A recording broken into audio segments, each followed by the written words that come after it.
కేంద్రంలో మూడోసారి ఎన్డీఏ కూటమి అధికారం చేపట్టబోతోంది. భారత ప్రధానిగా నరేంద్ర మోడీ ప్రమాణ స్వీకారం చేయనున్నారు. రేపు రాష్ట్రపతి భవన్లో సాయంత్రం 7:15 ప్రమాణ స్వీకారం చేస్తారు.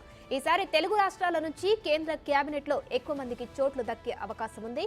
ఆంధ్రప్రదేశ్ నుంచి Srikakulam MP Rammohan Naidu, Nellore MP Vemireddy Pratap Reddy, Hindupuram MP Parthasarathi, Guntur MP Chandrashekar పేర్లు వినిపిస్తున్నాయి.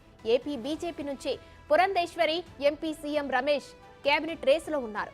జనసేనకు కూడా కేంద్ర కేబినెట్ లో చోటు దక్కే అవకాశం ఉంది. ఇక తెలంగాణ బీజేపీ నుంచి కిషన్ రెడ్డి, బండి సంజయ్, ఈటెల రాజేందర్, డీకే అరుణ కేబినెట్ లో చోటు దక్కుతుందని ఆశలు పెట్టుకున్నారు.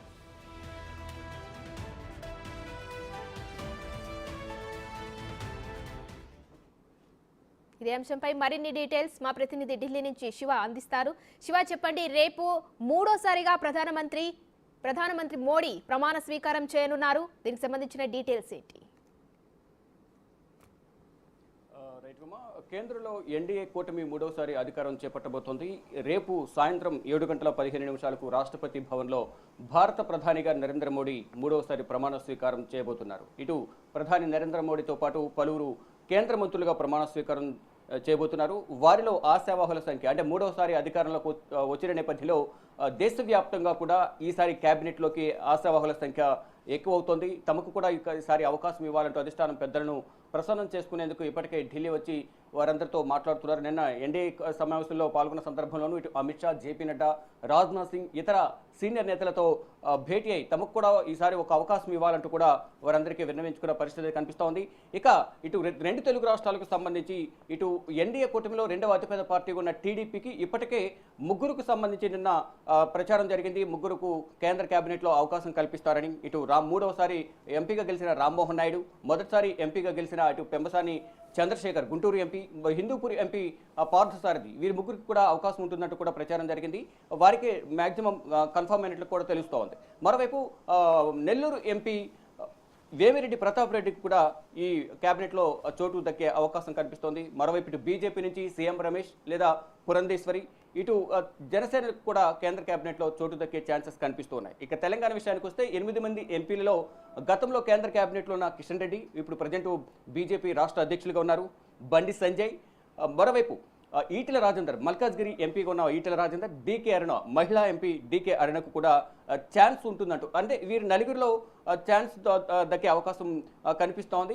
మొత్తం అంటే కేంద్ర కేబినెట్లో ఈసారి కీలకంగా ఈ కేబినెట్ కూర్పు అనేది ఉండబోతుందనేది సమాచారం ఉంటుంది. దీనికి సంబంధించి కేబినెట్ కూర్పుకు సంబంధించి కూడా నిన్న జేపీ నడ్డా నివాసంలో నిన్న మొన్న 2 రోజుల పాటు మిత్రపక్షాలకు అలాగే సొంత పార్టీలో ఉన్న నేతలకు ఎవరికి కేంద్ర కేబినెట్లోకి అవకాశం కల్పించాలి అనే దానిపై ప్రధానంగా చర్చలు జరిగాయి. నిన్న జరిగిన సమావేశంలో ఇటు జనసేన అధినేత పవన్ కళ్యాణ్, టీడీపీ అధినేత చంద్రబాబు కూడా జేపీ నడ్డా నివాసంలో జరిగిన మిత్రపక్షాల సమావేశంలో కేబినెట్లో మంత్రివర్గంలో ఎవరిని తీసుకోవాలి, ఎవరెవరికి అవకాశం కల్పించాలనే కసరత్తుకు సంబంధించి మంత్రివర్గ కూర్పుకు సంబంధించి జరిగిన సమావేశంలో వీరు కూడా పాల్గొని వీరి అభిప్రాయాలు కూడా తెలియజేశారు.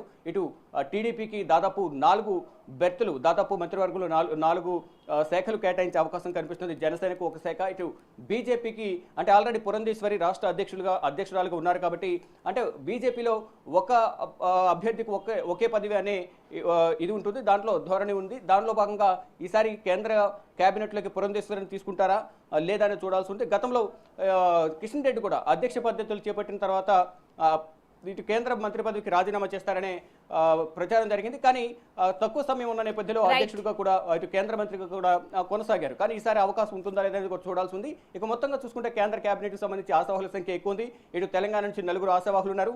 ఇటు ఏపీ నుంచి టీడీపీ నుంచి 4కి, జనసేన ఒకరు, బీజేపీ నుంచి పురంధేశ్వరి లేదా సీఎం రమేష్ వీరిద్దరిలో ఒకరికి అవకాశం దక్కే ఛాన్సెస్ కనిపిస్తున్నాయి. ఇక దేశవ్యాప్తంగా కూడా ఎన్డీఏ కూటమి మూడోసారి అధికారంలోకి వస్తున్న నేపథ్యంలో ఈ కేంద్ర మంత్రివర్గంలో తమకు కూడా అవకాశం కల్పించాలంటే ఇప్పటికే అధిష్టాన పెద్దలను ప్రసన్నం చేసుకునేందుకు వారు చుట్టూ తిరుగుతూ ఉన్నారు. ఇక 9వ తేదీన సాయంత్రం 7:15 రాష్ట్రపతి భవన్లో ప్రధాని మూడవసారి ప్రమాణ స్వీకారం నరేంద్ర మోడీ ప్రమాణ స్వీకారం చేయబోతున్నారు. ఆయనతో పాటు పలువురు కేంద్ర మంత్రులు ప్రమాణ స్వీకారం చేయబోతున్నారు. ఈ రోజు సాయంత్రానికి అధికారికంగా ఎవరెవరికి ఈ మంత్రివర్గంలో అవకాశం కల్పించారనేది తెలిసే ఛాన్సెస్ ఉన్నాయి.